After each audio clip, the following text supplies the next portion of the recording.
So even because folks look, people who want sort of county by county or say, well, let's get back online faster, say, well, look, in some states there's less than 200 cases. In many states there's less than 200 cases right now. You're saying even in those states, the same kind of shutdown needs to occur? Well, let's say you have 100 cases, and let's say you don't do a shutdown, then it grows 33% per day. So you take 100, you get 1,000, you get 10,000. It's exponential growth. If you're not stopping it, the sooner you engage in the shutdown, the easier it is to get to that peak. We have not peaked. The parts of the country that aren't shut down, in late April, we should start to see the numbers peak there. They'll still be too high to open up. So you'll probably have to go another month to really get those numbers down. But any part of the country that has cases, and truthfully, because of our problems with testing, because we're not prioritizing testing the right way, that a lot of those places actually do have cases. But even if they have the 100, that will grow, and people do cross county boundaries. And so basically the whole country needs to do what was done in the part of China where they had these infections. Yeah, and it's worth pointing out again that states that had just a few cases last week have over 1,000 or sometimes 2,000 cases this week, to your point, Bill. The other thing I'm curious about, we keep hearing that the virus is going to dictate the timeline. Dr. Fauci has said that. When you look at this virus, we got 3.5 months worth of data now, 150 countries. If you apply all the analytics that Microsoft, that all the analytics that we can possibly apply to this, is how this is going to sort of progress and end knowable? I mean, can you give a clear answer depending on what sort of mitigation measures we have in place? It's very likely that rich countries who uniformly throughout their country do a serious shutdown, that they will be able to avoid a high percentage of their population getting infected. That's what the exemplars, like some of the work in China and South Korea, are telling us. Now, as you get to poorer countries, the difficulty of doing the isolation, where you live close by in slums, where you have to go out every day to get your food, it is going to be much, much tougher. And so, by summer, I think the rich countries that have been competently led on this will not have to go back into shutdown. And, from the disease point of view, they'll avoid very large numbers of deaths. And so in that phase, we still will have a challenge with the developing countries. One of the things that Dr. Fauci actually said in our last hour, which really concerned me, and I was asking him about the states that, I think there's more than a dozen or so that have just 100 or 200 reported cases. He was saying how it's critical that, that those states, that they have testing there, that they test, and that they do contact tracing of all those who are known to be infected to really, right now, when the numbers are still low, track it all. And then I asked him, he was using a lot of future verbs about things needing to happen or plans. It didn't sound like, I asked him if it was actually happening now. He said it needs to happen a lot more. From what you're saying, it's got to be happening right now, because if there's not that contact tracing in places where it seems like it hasn't really hit, we're going to see it hit. That's right. I mean, we wish that we'd shut down even sooner in places like New York. Then you would have not had the medical overload that is such a huge challenge for them. Unless you're going to partition the country, the whole country has to be in this together. And we're not, I don't see us making people not cross county lines or something like that. So it really is how many cases are in the country, and have we adopted in terms of testing prioritization, contact tracing, the right things.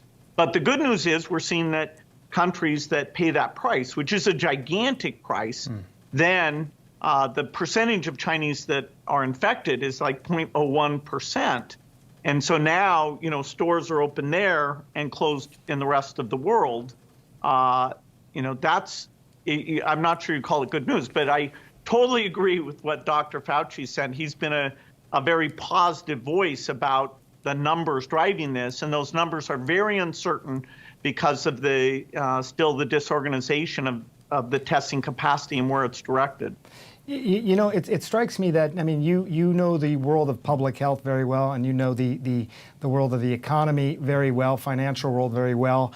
They seem to be pitted against each other, and I don't really know much about the financial world at all, but I think there's this idea, Bill, that maybe you can be a little incremental here, right? Yes, we need to listen to the public health guidance and all that, but can we be a little incremental, start getting some things back to work, so that we don't, really devastate the economy that much? How do you respond to that?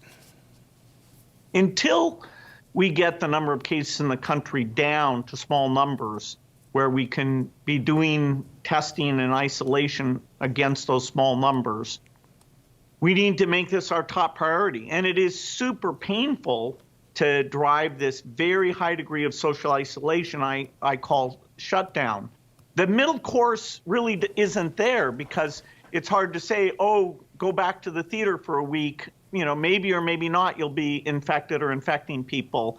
Until we get the certainty we've hit these low numbers, I doubt, even if you told people that they should be buying new houses and cars and, hanging out in restaurants, I doubt they're going to want to do that. People want to protect older people. They want to protect their parents. And so the sooner, we take this medicine, which is tough medicine, the sooner we'll be out of it and not have to go back into it again. And just really quickly, when you say low numbers, are you talking about actual numbers, or are you talking about spread? Because this is a virus that can spread to 2 or 3 people. That's a lot. If it spreads just below one person, is that what you're talking about, or are you talking about actual numbers? Well, the absolute numbers better be pretty low, because you're going to have the testing capacity to take the remaining positives, see them early, and so you're not getting that exponential spread. And that's why looking at the other countries who acted sooner and in some cases did not have to shut down to a full degree, that's where the lessons are. They can show us, okay, what was the medical history? So you see if asymptomatics are spreading. But yes, the absolute numbers are going to have to be fairly low, and we'll have some degree of caution. We won't open up completely overnight, and because we don't want quite the full exponentiation, even off of the small base that we'll get ourselves to. I don't want to be political in any way, but just in terms of for folks who are out there, and looking forward, I always think it's better to know just factually what's coming down the pike than it's good to have hopes and aspirations, but it's good also to know what's actually coming down the pike. For people who are believing or imagining that, in middle of April or early April, people are going to be able to gather together in churches for Easter celebrations, or go back to work in a regular way. It's sounding like you're saying that's not. You don't believe that's realistic. No, it's not realistic. The numbers are still going up.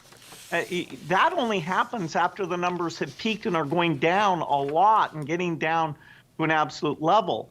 There are some good things happening. The work on a vaccine, although that probably will take 18 months, that's going full speed ahead. Our foundation is funding that. We're looking at getting vaccines to everyone in the world. So in the long run, that is the key thing.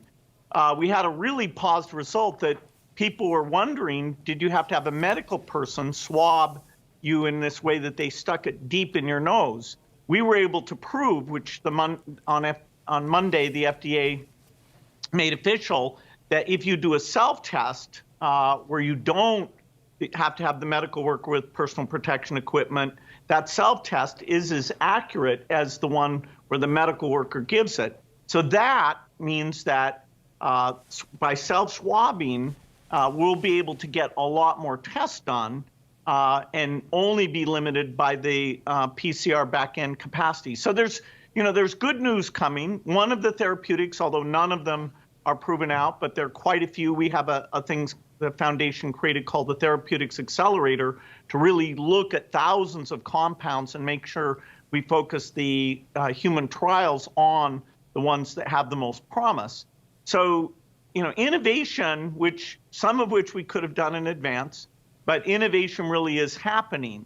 But, when you look at those numbers, the U.S., now with the most cases, there is no state that has gotten to the point where their numbers are flat and are going down.